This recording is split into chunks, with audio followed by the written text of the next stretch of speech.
to realize that there was this sort of complex, this narrative that was kind of dominating the language of climate politics. And the narrative goes something like this. Yes, climate change is real, but to call it dangerous or an existential threat is just alarmist. It's going to cost us too much to decarbonize, so we should actually be focusing on economic growth because wealth protects you from environmental devastation, and focus our research efforts on increasing innovation or fostering innovation and increasing resilience. And anyway, the United States should not act unilaterally on the climate crisis because emissions are rising in, quote, India and China. So I'm quite sure that you've all heard snippets of this narrative circulating in mainstream discourse. And what my book argues is that this narrative, which is sort of centered on these words, alarmist cost growth, India and China, innovation and resilience, this narrative is actually fossil fuel propaganda.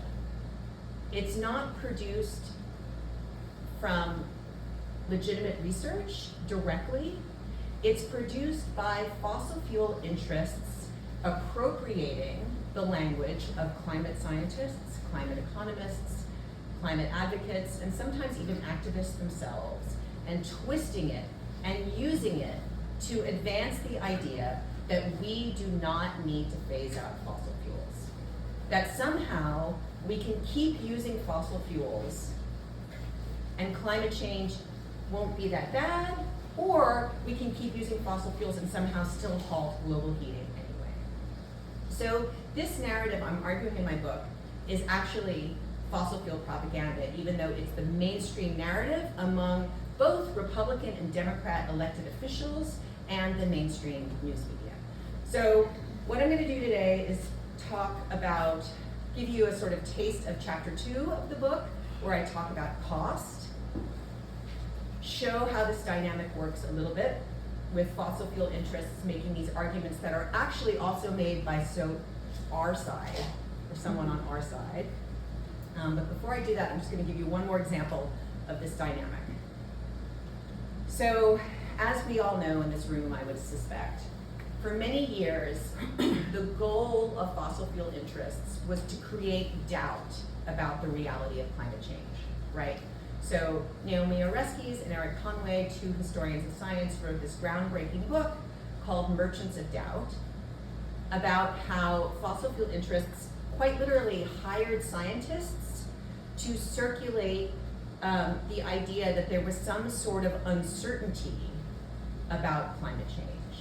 And this got picked up by right-wing messaging strategists who told their constituent, or their what's the word I'm looking for? Clients. Thank you. Their clients to, thank you very much, told their clients to emphasize uncertainty as much as possible. Now, the reason this strategy worked so well is that we all have this kind of colloquial understanding of the word uncertainty. So for most of us, uncertainty is a state of not really being sure, not really knowing something. So let's say you're going out to dinner and the server with like a bunch of people, and the server says, would you like the chicken or the fish, or something like that? And you say, I'm uncertain, I don't really know yet, so please go around the table and come back to me. But this is not what uncertainty means in climate science. I mean, sometimes scientists use this word in this sort of commonsensical, colloquial way, but in scientific discourse, uncertainty is actually a synonym for confidence. Because you can talk about the uncertainty of a model run or a projection into the future. You can talk about the uncertainty interval, or you can talk about the confidence interval. Because all of these things denote a kind of range of possible outcomes from the best case to the worst case scenario. That's the uncertainty. That's the uncertainty interval. That's the confidence interval that scientists can say confidently they can project. They can't tell you exactly on what date we're going to pass 1.5 degrees Celsius. There's an uncertainty interval around the median, but that doesn't mean they don't know that we're going to pass 1.5 degrees Celsius if we don't bring emissions to zero ASAP. But because fossil fuel interests had appropriated this word and were using it in this propagandistic way, now anytime a climate scientist would talk about the uncertainty of her research, they would seem to echo this propaganda and seem to confirm that they didn't really know whether climate change was real or not. So this is the dynamic that my book explores, how both sides, sometimes unwittingly, sometimes willingly, echo each other to create this common sense view that we can keep using fossil fuels and it'll basically be fine. Okay? TLDR, we have to phase out fossil fuels as quickly as humanly possible. Okay, so that's the sort of overview of the book. It's called The Language of Climate Politics. You can pre-order it wherever you buy your books. It's coming out July 10th, and I've heard from Oxford University Press that they're actually releasing the books on the 28th, which I guess is in 2 days. So, can't wait to see them in my hands, but if you order now, you'll probably get it before the time. Okay, that's my little pitch. Back to this. Does anybody have any questions before I go in? Yes? Do you see any, or did you see, I guess both, any parallels with like smoking propaganda or what they were doing? Because I believe they also, just like the oil industry, had in-house scientists that they were funding to do various things. Yes, 100%. So all of the whole dynamic I just described, sometimes people will say they took it from the tobacco playbook, but the climate journalist Amy Westervelt, who I'm actually going to be in conversation with on September 25th, along with Bill McKibben, around my book during NYC Climate Week. Amy Westervelt has uncovered this strategy goes back even further than the tobacco people, and there were actual PR sort of wizards who came up with this idea, and the tobacco people used it, and the climate people used it, fossil fuel people. But what I'm trying to suggest is that that strategy is sort of now being superseded by the attempt to circulate this narrative, which acknowledges that climate change is real, but pretends that we can keep using fossil fuels anyway. Or indeed, in some cases, that we should use fossil fuels anyway. I just heard Yes. a podcast by Naomi Risky this morning, and it's actually, in answer to your question, it's actually the same people. Yes, exactly. Spread sites. Exactly. And there were 4 of them who engineered the smoking campaign, and they turned up again. Exactly. The same groups, just changed the names. Can you imagine being that It's the human being same who's done that much damage language. to the world? I mean, Same. imagine what their inner life is like. Ugh. Well, I mean, I don't want to take up time now, but she describes how she feels that some of them honestly thought they were doing the right thing. It's because they didn't want to slow down capitalism. The latest book I mean, is it's about that. interesting So, because you the can- man that I'm going to talk about in this talk also is someone who believes that the word, I don't mention it in this talk because it's taken from the book, but in the book I talk about this moment where he says something to the effect of, the worst thing we could do, it's our duty to hand off the baton of capital to the next generation. And the worst thing that we could do is drop that baton and not allow our children to have the same utility and luxury and freedom from wealth that we have enjoyed. So he has this metaphor of this race where you're constantly handing off the baton of capital, but he completely ignores the fact that the stadium in which this race is happening is on fire. So now I'm going to start with my formal talk. I can't hear what you said. You read something back, so It's it's just something okay. inside you. Okay. Yeah. I can hear you fine. Yeah, well, I have it's not really fair. Well, during Q&A, maybe we can trade the microphone around. How about that?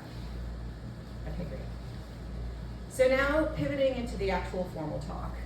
I'm going to focus on the word that governs the second chapter of the book, which is cost. And so the reason this is a powerful word, one reason, is that when people think about the word cost, they often automatically feel horror. In focus groups, paid for by End Climate Silence, respondents said that the word cost reminds them of phrases like the amount of money I need to give up, or money I don't want to spend, or even the sensation, I don't have enough money.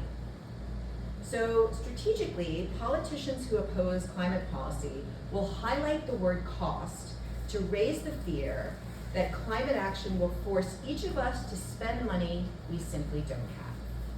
So, for example, when he announced the US withdrawal from the Paris Agreement, Donald Trump said that the pact was, quote, the largest example of Washington entering into an agreement that disadvantages the United States and leaving American workers who I love and taxpayers to absorb the cost. Senators and Fox News commentators also use this strategy. They draw on this implicatory power of the word cost to make us start worrying about our wallets. The truth is, though, climate action will not require personal, painful financial sacrifice. In the end, rather than impoverishing us, successfully decarbonizing our economy will make the vast majority of Americans more prosperous. Indeed, for the majority, decarbonization is not a cost, it's a benefit. In fact, it's a windfall. And climate communicators should talk about it as such. Admittedly, it may be kind of hard to see how that's the case. Right now, this truth is largely obscured by the language that even climate advocates use to understand the economic dimensions of the climate crisis and its resolution. And this language is derived from someone putatively on our side, an economist named William Nordhaus. A slim, dapper man with a narrow face and foxy silver hair, Nordhaus created the field of climate economics basically whole cloth. He built the first cost-benefit integrated assessment climate model, which he named the Dynamic Integrated Climate Economy Model, or DICE. He loves using gambling metaphors in his work. It's actually extremely creepy. DICE combines elements of climate science with 20th century theories about maximizing economic growth to help policymakers balance the estimated costs of reducing emissions today with the estimated costs of future climate damages. Using DICE, policymakers can attempt to calculate what Nordhaus called the optimal price trajectory for a carbon tax. This tax, in his model, supposedly drives consumer demand and other market forces to most efficiently decarbonize the economy at a speed that maximizes the wealth of future generations. Because remember, that's his primary goal. So, in DICE, Nordhaus recommends that a carbon tax be applied at a low level and then gradually be ramped up in a sort of gentle slope. This means that he's telling policymakers to delay the decarbonization of the economy and rather invest public and indeed private money in financial products with higher short-term yields than climate projects. This way, the world can establish what he defines as the optimal balance between the costs of climate damages and the benefits of economic growth, which he imagines as being enabled by fossil fuel use and fossil fuel development. I take that belief up in chapter 3 and hopefully demolish it. I try, I don't know, it was fun to write at least. So, the crazy thing though, is that in his model, Nordhaus finds that the optimal trajectory for decarbonization will not halt warming at 1.5 degrees Celsius, or even the 2 degrees Celsius, which is sort of the upper level of the Paris Agreement. Rather, his model finds that the economically optimal thing is to let the world heat up to 3 degrees Celsius by 2100. Timing it so we keep using fossil fuels until the last possible second, getting us to 3 degrees Celsius. Now, one problem with having 3 degrees Celsius as the optimal target for heating is that this target ignores what climate science shows will happen if the world heats up that much in just a few decades, essentially a geological instant. I probably don't need to remind anyone here today that the last time the Earth was 3 degrees Celsius warmer was 3 million years ago, before humans even existed, when camels and alligators lived in the Arctic, and the coastline of what would become the eastern United States ended 100 miles west in the middle of North Carolina, say, because the seas were so much higher. Much of the rest of the planet was barren savanna. If our economy heats up the planet 3 degrees Celsius by 2100, its current configuration will break down and be arranged, or rearranged, I should say, into something much closer to that Pliocene system, which of course means destroying the conditions on which civilization was built. This is why the climate scientists, Johan Rockström, for example, says that Nordhaus's approach is, quote, simply not aligned with climate science. It is an unequivocal finding in the natural sciences, Rockström goes on to say, that a 3 degrees Celsius of warming would be a disastrous outcome for humanity. Now, I just want to make it clear that I am not implying that Nordhaus is a climate denier. He acknowledges that climate change is real, he sees its dangers, and I do believe that within his ideological cage, he's imagining what he envisions as the best outcome for, if not humanity, at least people in the United States. But that's because in his ideological cage, he's working with certain false assumptions. The first such assumption is that economic growth indeed has the power to protect us from economic devastation.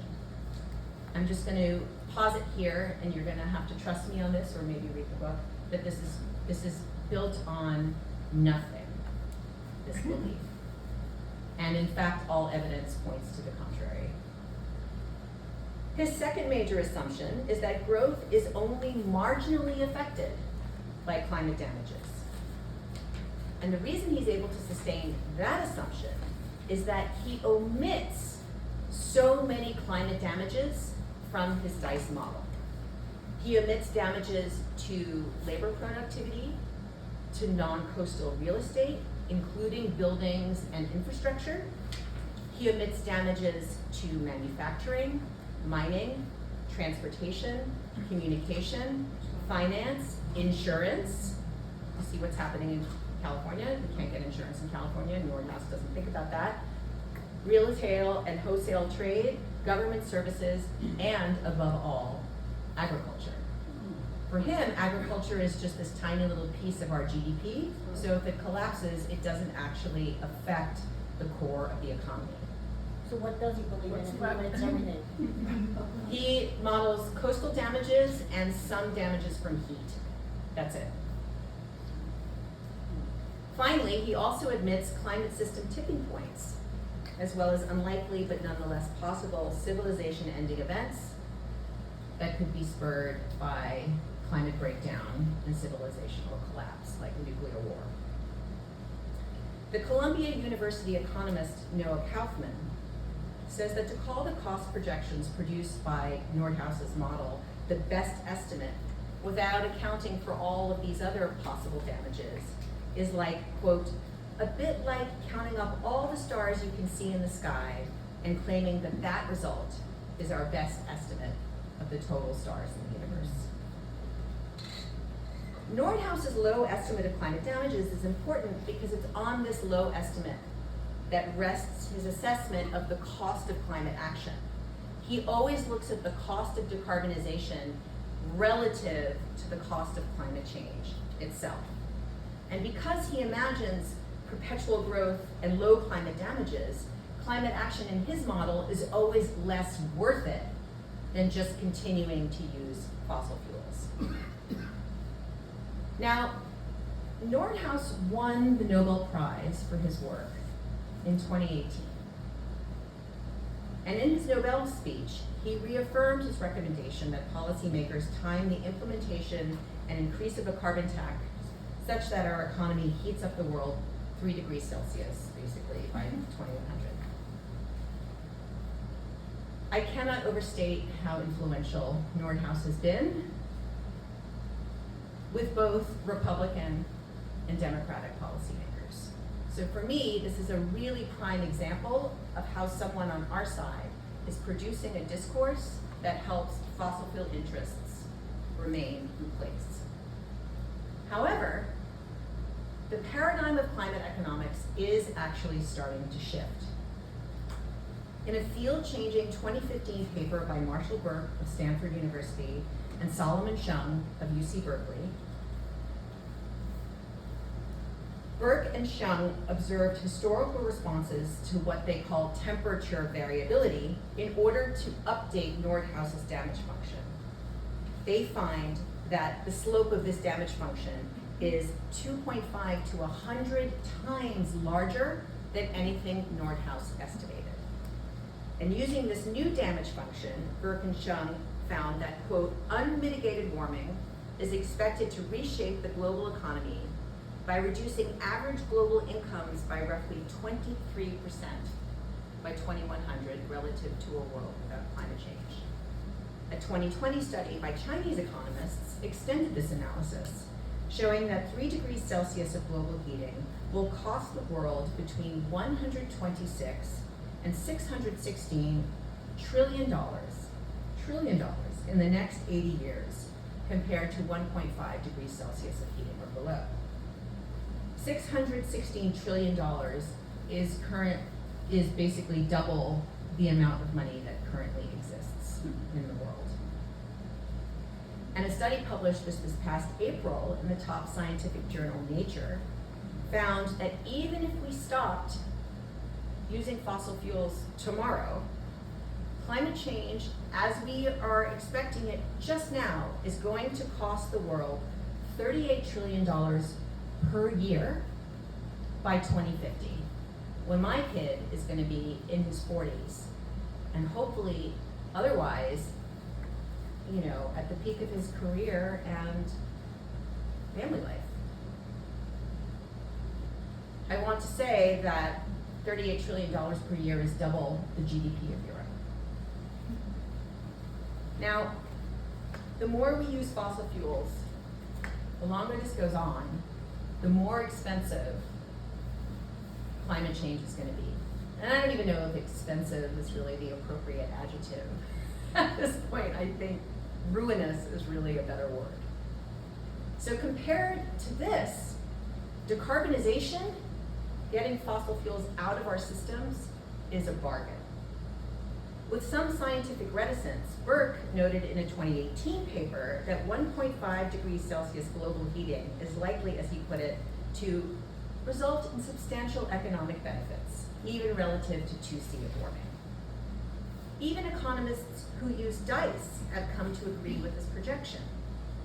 Using the updated damage function and other empirical improvements, 2 2020 studies using DICE by independent teams of economists in Germany found that a temperature target below 2 degrees Celsius was optimal. When economists add what they call natural capital to their models, i.e. everything so-called nature does for civilization for free, they find that limiting temperatures to below 1.5 degrees Celsius is optimal.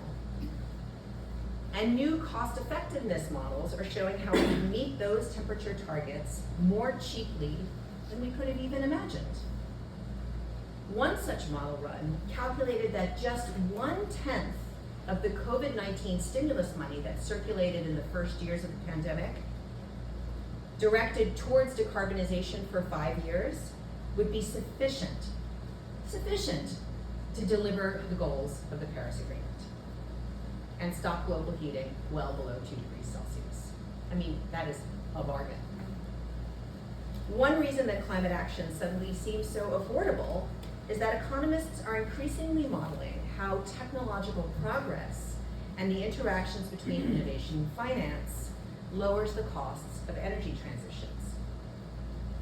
We only have to look at the plunge in the cost of computers, say, to understand how that kind of thing works. And as computers, so for example, electric vehicles.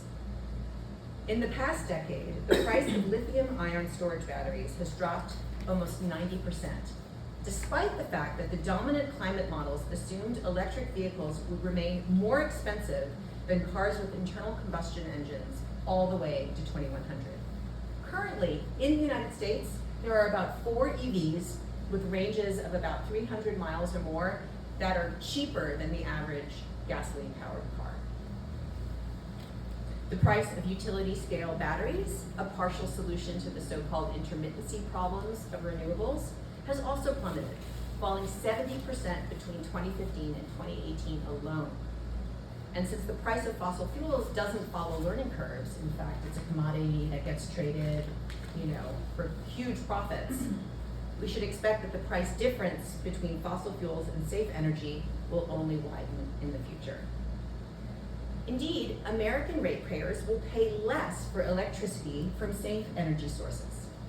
A study from the Goldman School of Public Policy at UC Berkeley found that if we decarbonize the grid 90% by 2035, we would cause electricity prices to drop a full 10%. And this is likely an underestimate because even just Obama's Clean Power Plan dropped electricity prices by 14%. Through his group, Rewiring America, the MacArthur Genius Fellow Saul Griffith found that a national transition to solar-powered, fully electrified homes, with electric appliances replacing gas heating and cooking, and electric vehicles replacing fossil fuel cars, could save the average household, once those machines were in place, up to a staggering $25,000 a year. That is a lot of money. In the 2020 campaign, Vice President Kamala Harris often noted that most Americans don't even have an extra $400 on hand for emergencies. Imagine not having an extra $400 and then being able to save tens of thousands of dollars annually. Such a rise in real income could be life-changing. And study after study shows we can afford to get this decarbonized system up and running. Assessing multiple scenarios leading to net zero emissions, a 2020 Princeton report shows that the US could spend about what it currently spends on energy alone, about 4 to 6% of GDP, and decarbonize its entire economy by 2050. A 2021 study out of the Lawrence Berkeley Laboratory finds an even lower price for continuing to have a future, only between 0.2% and 1.2% of GDP. And for perspective, it's well to remember that during the FDR administration, federal spending reached about 47% of GDP, leading to an extended period of prosperity, at least for white Americans. Now, neither of those studies I just cited even took the health benefits of decarbonization into account. But once you factor in the costs of air pollution, you find that no longer burning fossil fuels will literally pay for itself within a decade. Drew Schindel, the Nicholas Professor of Earth Science at Duke University and a lead IPCC author, recently spoke to Congress about his team's latest research. He testified that even leaving climate breakdown out of his models, decarbonizing quickly enough to halt global warming at 2 degrees Celsius would, in the next 50 years, prevent enough sickness and death from air pollution that would create a healthcare and labor savings of over $700 billion a year, an amount of money that by 2050 will well pay for the cost of decarbonization. And Schindel emphasized, Americans will make this money from decarbonizing no matter what the rest of the world does. Running a version of their scenario in which the US came into compliance with a 2C pathway, but the rest of the world continued to use coal, oil, and gas, Schindler's team found that unilateral American action would afford us more than 2/3 of the health benefits of global action over the next 15 years alone. Now, as affordable and lucrative as the transition to a net zero economy really is, you have to admit that its upfront capital outlay is real. Like any money-making endeavor, you have to spend money to make money. But you have to think of these outlays not as costs, but as investments. Not money lost, but money used to make money. These investments will create new professions and new jobs.